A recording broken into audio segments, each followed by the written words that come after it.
Solar isn't the right answer, but it may be the right answer for you. I know that's kind of a contradictory statement, but what do I mean by it? Well, solar is good for a few things. I use solar for all my electricity.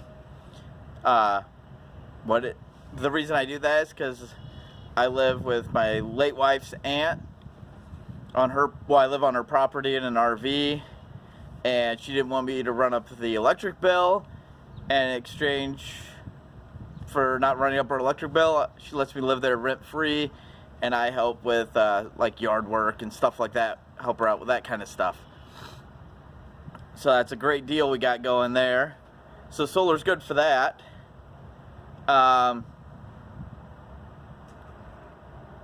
It's also good, some friends of mine, they have a system set up where their solar powers their freezer, refrigerator, their furnace, and I think, like just the electrical, the computer and the blower for their furnace, and I think also some of the lighting in their house for emergency lighting. That way if the power goes out, the core things that they need still run, and then the rest of the stuff they just run off of grid power, which is a great way of using solar. It has a few other niche uses like that. But what solar isn't good for, some problems with it are it's expensive. And with the lifespan of the current battery technology and the lifespan of the current solar panel technology, you actually will never, it's never going to be cheaper than the grid power, except for like Hawaii or a few other places like that.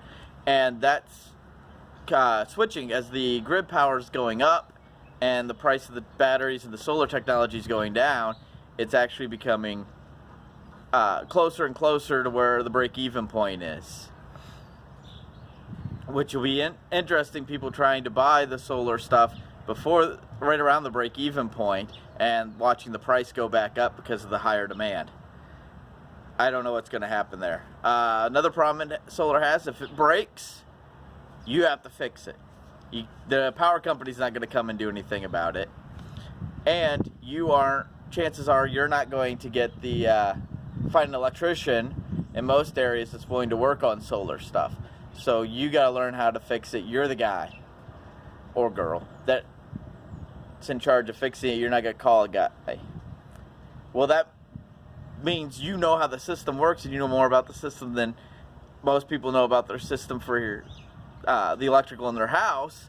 But that also means that you can't just throw money at the problem and make it go away.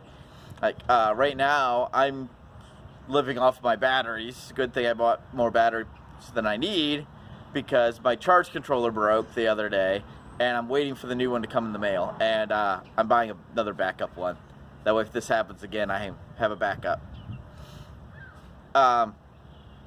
It's a net energy loss, which means the amount of energy it requires to create solar panels, and the solar panels never produce, and the amount of energy needed to produce the batteries, they're a net loss of energy there too, because the batteries don't actually produce energy.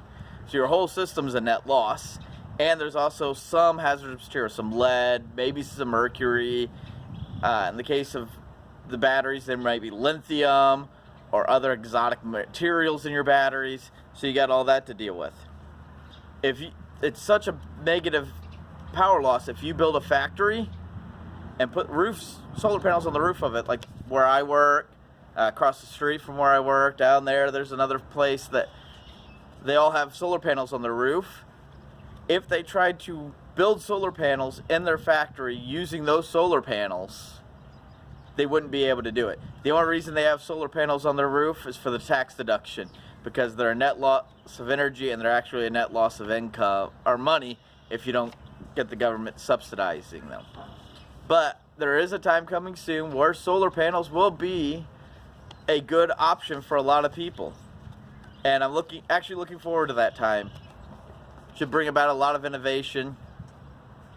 And if you like this kind of stuff, I'd like to invite you to ring the bell, or to click notifications, click subscribe, ring the notification bell, turn it on all notifications.